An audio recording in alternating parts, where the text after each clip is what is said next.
ശരി, ഇനിയിപ്പോൾ നമ്മൾ എല്ലാ ദിവസവും രാവിലെ 6:30-ക്ക് ശേഷം കൊടുക്കുന്ന ഒരു സെഗ്മെന്റാണ് ദൈവമേ കൈത്തൊഴാം. ഇന്ന് പക്ഷേ തിരഞ്ഞെടുപ്പ് സെഗ്മെന്റുകൾ കൂടിയത് കൊണ്ട് ദൈവമേ കൈത്തൊഴാം നമുക്ക് അപ്പോൾ പറയാൻ പറ്റില്ല. അതുകൊണ്ട് ഇപ്പം നമ്മൾ ദൈവമേ കൈത്തൊഴാമിലേക്ക് പോവുകയാണ്. നമ്മുടെ തിരുവനന്തപുരത്ത് എല്ലാവരും വന്ന് പ്രാർത്ഥിക്കുന്ന ഒരു മുസ്ലിം പള്ളിയുണ്ട്. വഴിപാടായി പശുവും ആടും പഴവർഗ്ഗങ്ങളും ഒക്കെ സമർപ്പിക്കുന്ന ഒരു പ്രാർത്ഥനാ കേന്ദ്രം.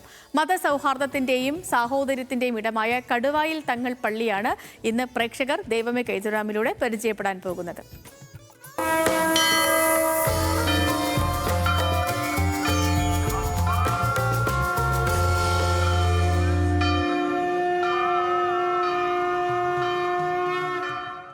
അല്ലാഹു അക്ബർ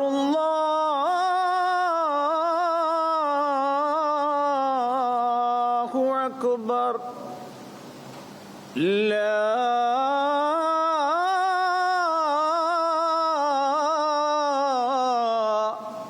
ഇലാഹ ഇല്ലല്ലാഹ്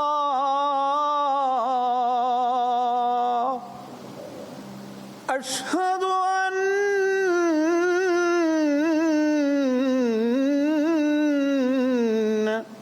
മുഹമ്മദർ റസൂലുള്ളാഹ്.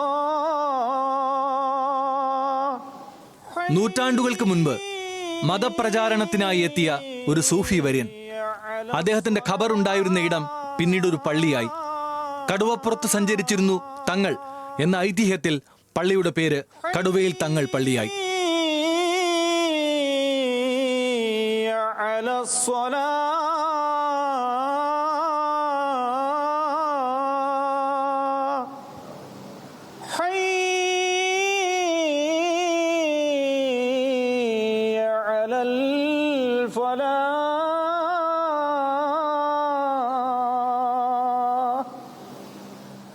തിരുവനന്തപുരത്ത് ആറ്റിങ്ങലിനും കല്ലമ്പലത്തിനും ഇടയിലാണ് കടുവയിൽ പള്ളി.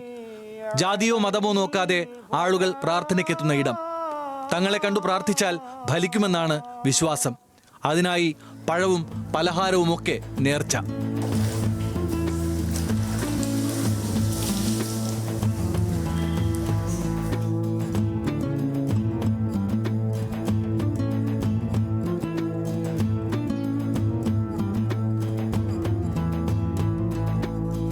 മൂന്നര നൂറ്റാണ്ട് മുമ്പ് ഇവിടെ കൃഷി ആവശ്യത്തിനായിട്ട് ഇവിടെ ഈ കാട് വെട്ടി തെളിക്കുമ്പോൾ അവിടെ ഒരു ആളിനെ അടക്കം ചെയ്ത ഒരു ഖബർ കണ്ടെത്തി.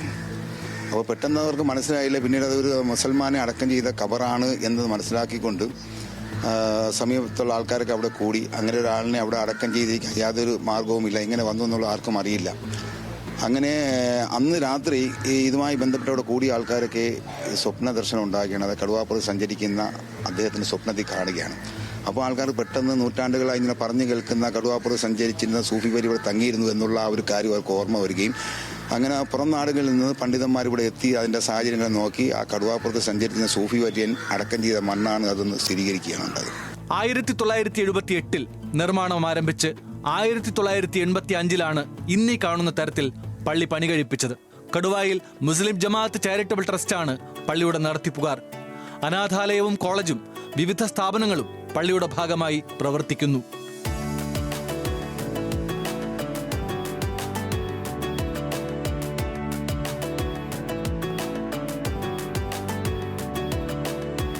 ഇത് വ്യവസ്ഥാപിതമായി ഒരു പൊതു സംവിധാനം എന്നുള്ള നിലയ്ക്ക് 1985 ഒരു ഹോസ്പിറ്റൽ സ്ഥാപിച്ചു.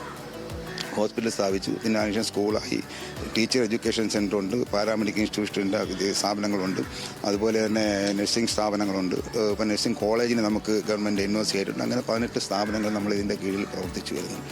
അപ്പോൾ ഇതിൻ്റെ ഗുണഭോക്താക്കൾ എന്ന് പറയുന്ന എല്ലാ സമുദായങ്ങളും, ഒരു സമുദായം മാത്രമല്ല. കേരളത്തിൻ്റെ എല്ലാ ഭാഗങ്ങളിൽ നിന്നും തമിഴ്നാട്ടിൽ നിന്നുമൊക്കെ കടുവയിൽ തങ്ങൾ പള്ളിയിലേക്ക് ആളുകൾ എത്തുന്നുണ്ട്.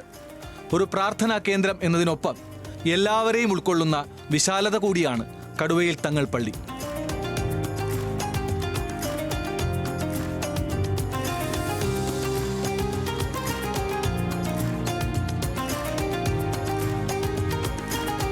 മതേതരത്വത്തെക്കുറിച്ചും വർഗീയതയെക്കുറിച്ചും ചർച്ച ഉയർന്ന ഒരു പാർലമെന്റ് സെക്ഷനിൽ ഞങ്ങളുടെ നാട്ടിൽ ഒരു പള്ളിയുണ്ടെന്നും മതേതരത്വവും സ്നേഹവും എന്താണെന്നറിയാൻ അങ്ങോട്ട് വരണമെന്നും അന്നത്തെ MP ആയിരുന്ന വർക്കല രാധാകൃഷ്ണൻ കടുവയിൽ പള്ളിയെക്കുറിച്ച് പറഞ്ഞു എന്നുള്ളതാണ് ചരിത്രം. മനുഷ്യസ്നേഹത്തിൻ്റെ മഹാവൃക്ഷമായി കടുവയിൽ പള്ളി ഇപ്പോഴും അതുപോലെ തന്നെ നിലകൊള്ളുന്നു. അനീഷ് മലയങ്കീരിനൊപ്പം അർജുൻ രാജ്, ന്യൂസ് മലയാളം, തിരുവനന്തപുരം.